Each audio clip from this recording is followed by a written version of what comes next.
not a YouTuber, just like making videos. And I'm going to talk about, this, this black stuff, blackity-black-black, this black building, or building a black nation. And I tell you this right now, black people are over-criticized for what we're doing, and then we're criticized for what we're not doing. It seems like with black people, you can come with any sort of contrived number or percentile, and people will believe it. People want to look at the negative and, how we're going to do better and so forth, when the nation that we're living in has some very serious problems. And a lot of black problems are human problems, that all humanity suffer from, whatever. But we want to isolate it like these other, these other nations and ethnicities, as living so jolly. Let me go into this concept. Is there a black community? The thing is, when the term black community is just so vague, it's so big, because within the so-called black community, it's you have little sub-communities. You have the gay community, you got the Christian community, you got atheist community, you got the Muslim community, Jehovah's Witness, so the criminal community. So yeah, it's you got Democrats, you got Republicans or whatever, and a lot of people talk about well, blacks voted, 93% Democrat. Yeah, that's because Barack Obama is in office. Matter of fact, a lot of black Republicans voted for Barack Obama twice. Hence, when Glenn Beck was being accused for being a racist or whatever, when he did this program, when he had all these blacks, supposedly black Republicans on his panel and talking to him, a lot of them did admit that they voted for, Barack Obama, So just because a lot of blacks voted don't mean that they wouldn't vote Republican otherwise. See what I mean? But the thing is, I like to call it instead of the black community, which I do refer to the black community, and for the sake of argument, but I feel that the Black Commonwealth is a more appropriate title for the setting. Hence, if you ever look up the word Commonwealth in the dictionary, and I urge you to, now of course you have many meanings, but there's one meaning that stick out, and it goes something like this. It says a group of people that have a similar history and have a similar interest, similar ideas and similar goals. You know what I mean? So I think that because I look at this frame, like let's say you have a black Bojangles shoe shining Republican, and I'm not saying all black Republicans are shoe shiners. And then you have a drug dealer, and then you have some black, let's go back to Africa, revolutionary. You can't put them all inside the black community because they have such different ideas, and some of them would not want to live around the other one.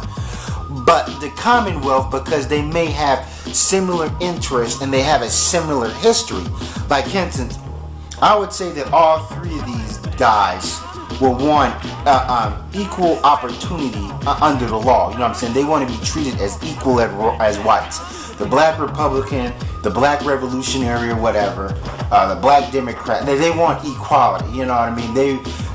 Some feel that we already have it, some feel we don't, or whatever. They have similar interests and they have a similar past history in the slavery. So yeah, that's why I like to refer it to more so as the Commonwealth. But if we talk about the black community and the problems within, how do you fix the problems and what are the problems? You know what I mean? It's obvious that,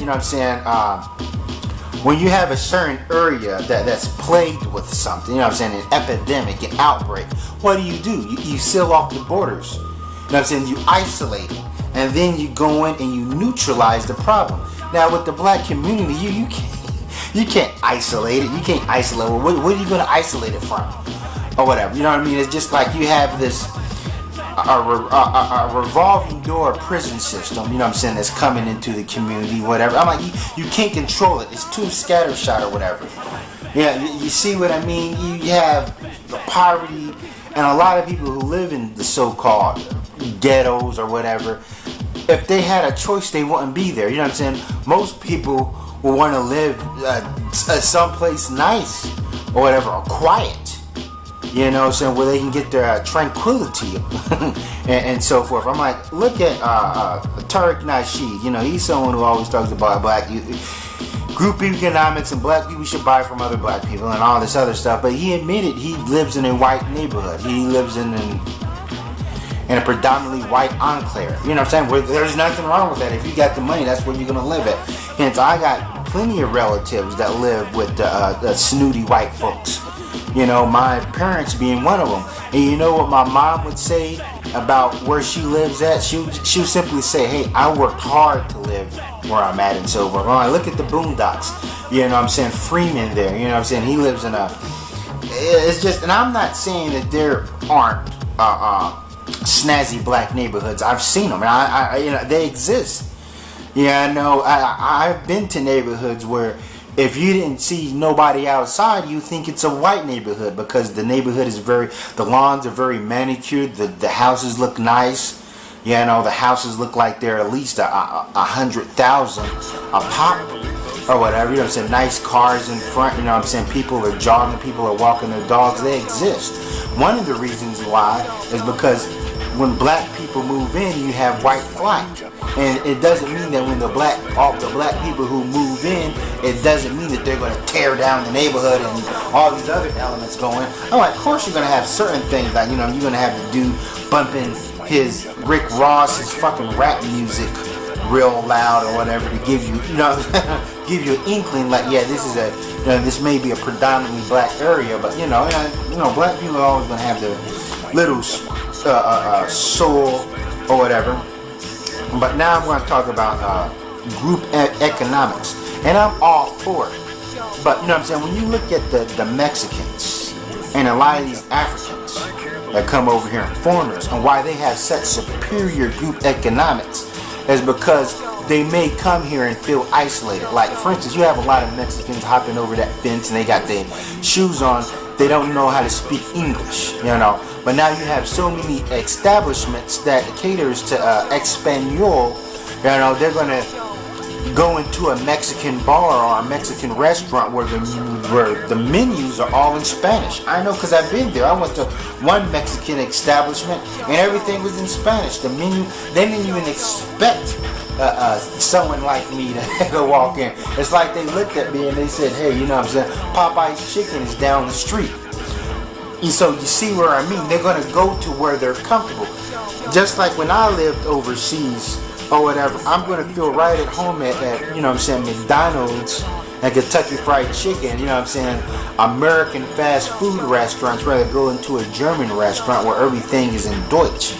You see what I mean? And especially when it comes to these, you know what I'm saying, the Eritreans and these Africans. Of course, they're going to give their money to the African restaurants or any sort of African establishment because their language is pretty much non-existent. And here in America, you know what I'm saying, they're going to, you know what I'm saying, cater to Spanish. It's becoming a second language.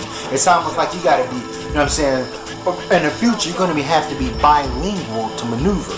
You know, but a lot of these Africans, they're going to automatically go to an African club or whatever and spend their money with other Africans just for the simple fact that they may, you know what I'm saying, they may feel isolated from American culture, that American culture simply don't understand them. As with black people, even though white people haven't, you know what I'm saying, really accepted us in their maelstrom, still a lot of black people feel isolated from other black people. Like, first of all, one thing that binds people together is music. You know, and even though a lot of Africans and Haitians, they like a lot of American pop culture music. Who doesn't?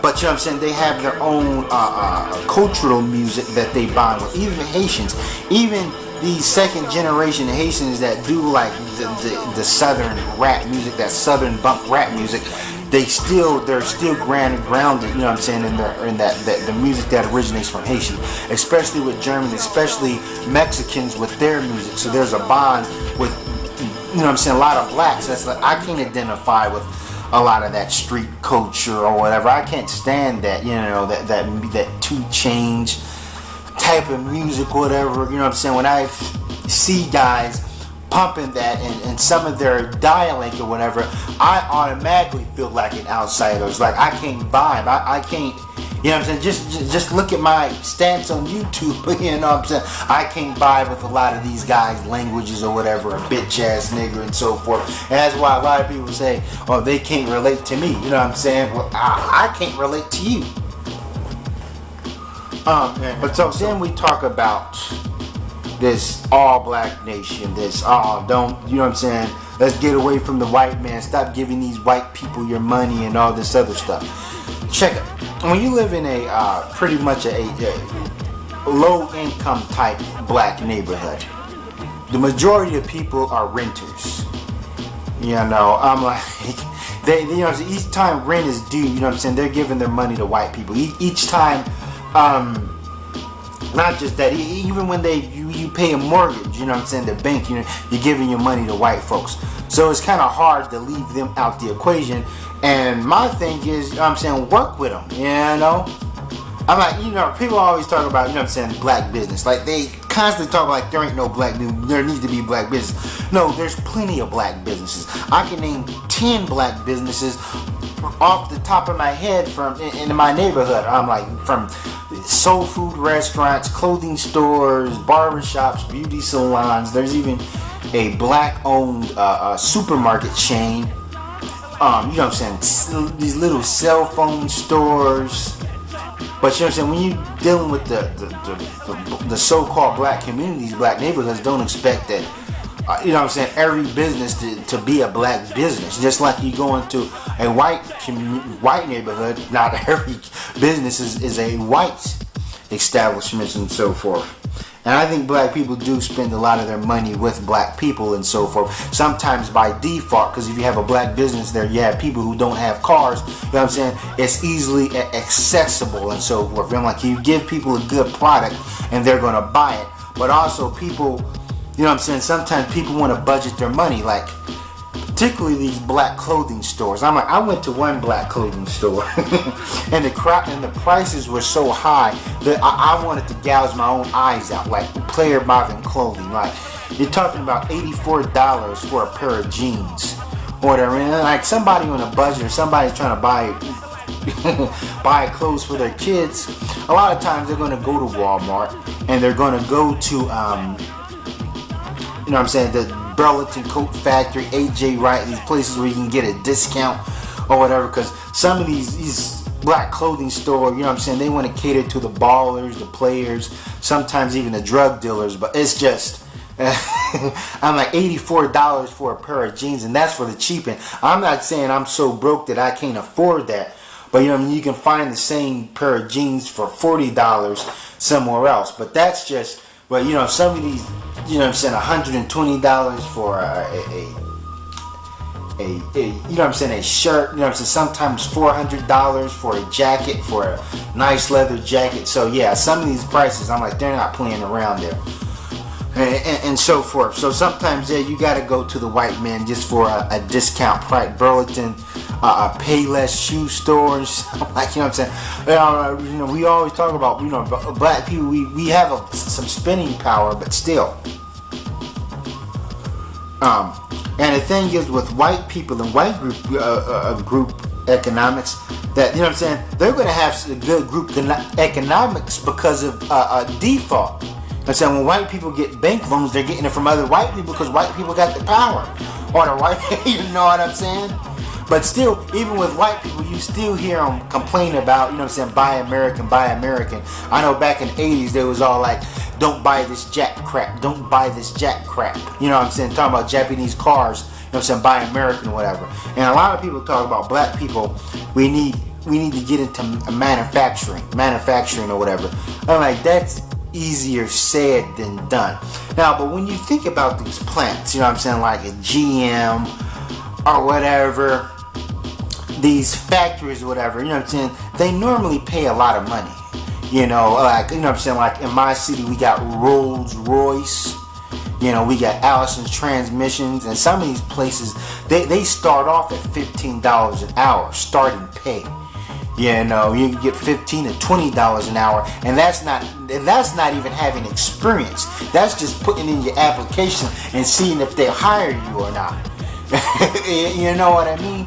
So therefore, if I'm a black manufacturer and I want to manufacture cars or whatever, you know, I gotta pay my employees. You know what I mean? I gotta be like, I'm gonna compete with these, you know what I'm saying, Ford or whatever.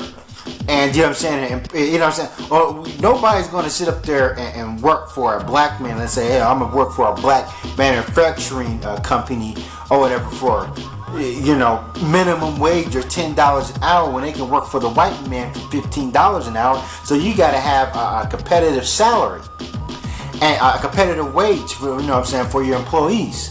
But still, when you're paying that kind of money, white people are going to want to put in their applications too. So what are you going to tell white people? Oh, we're doing things for black, we're doing this for black people or whatever. And then that's discrimination.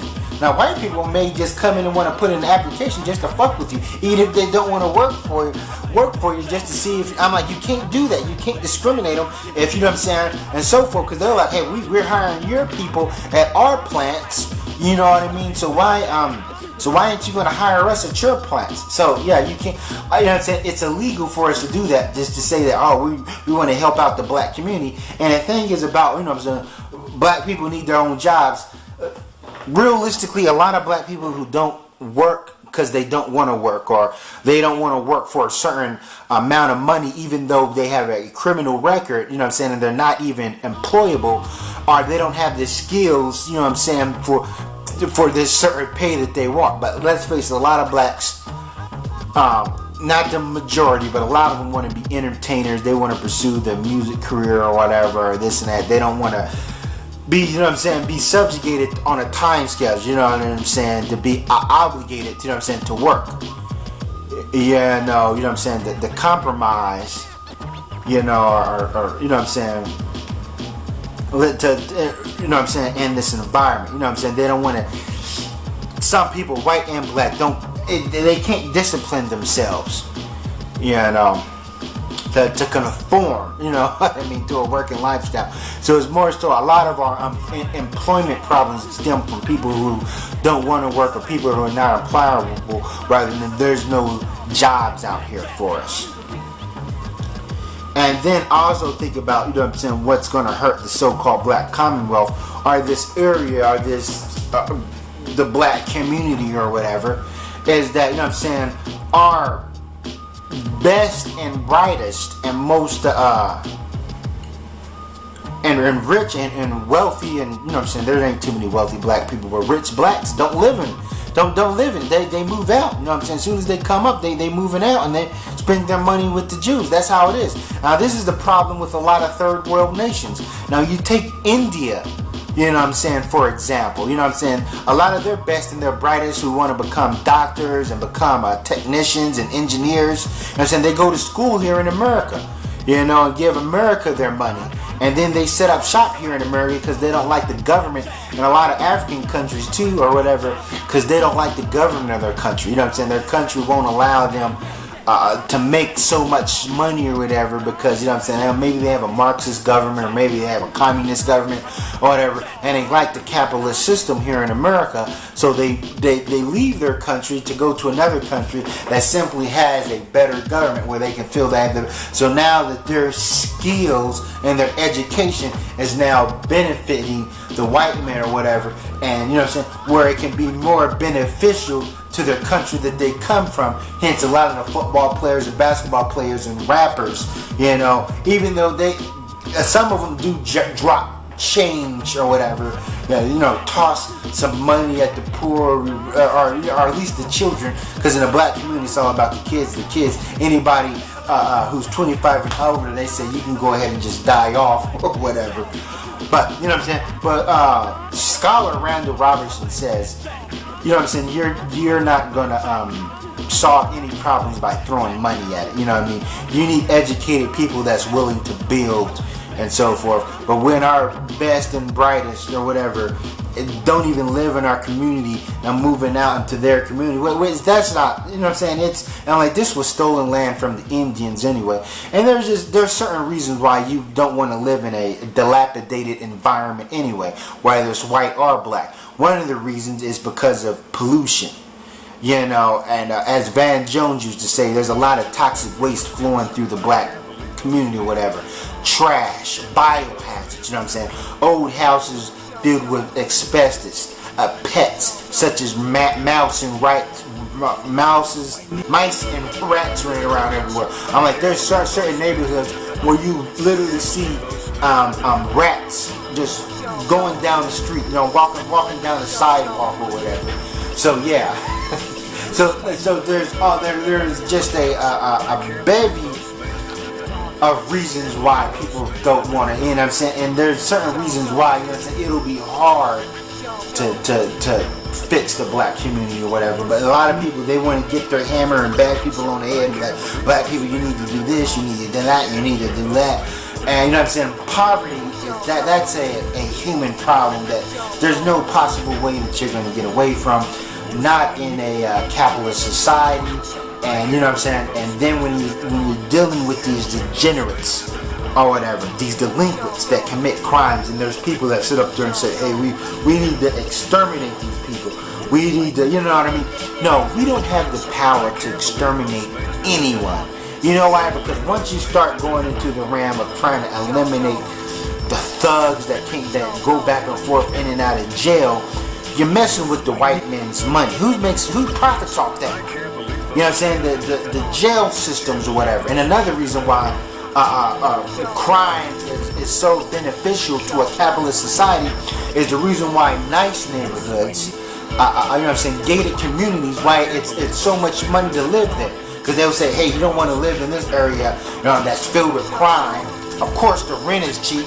Here, yeah, rent is $900, but you're going to be safe. They're going to sell you on the fact of safety. They're going to sell you on the fact that you live in a good neighborhood. That's why they jacked the prices so high or whatever, or you know what I'm saying, the mortgage, and why the property there, you know what I'm saying, has so much value, because the area is safe. In order for you to have this safe area, you need another area to point to that says, hey, this area is all fucked up, it's filled with crime and drug dealers, we'll get you away from that. It's not like this and so forth. So therefore, if you want to go on some sort of vigilante mission or whatever and say, hey, we need to eliminate this certain population, you're going to be messing with the white man's money. You do not have that power. You know what I mean?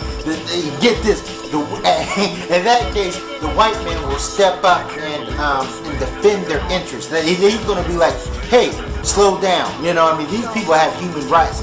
But you know what I'm saying, we're making change off these people. When they're inside our prison systems, they're paying for phone time, they're paying for commissary or whatever, and cheap labor or whatever.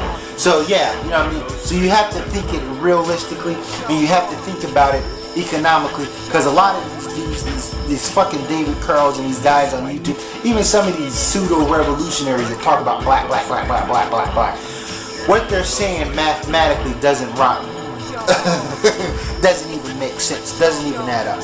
And then if you're so serious about this black nation, first of all, you would have left and went back to Africa. You know what I'm saying? Places like Ghana and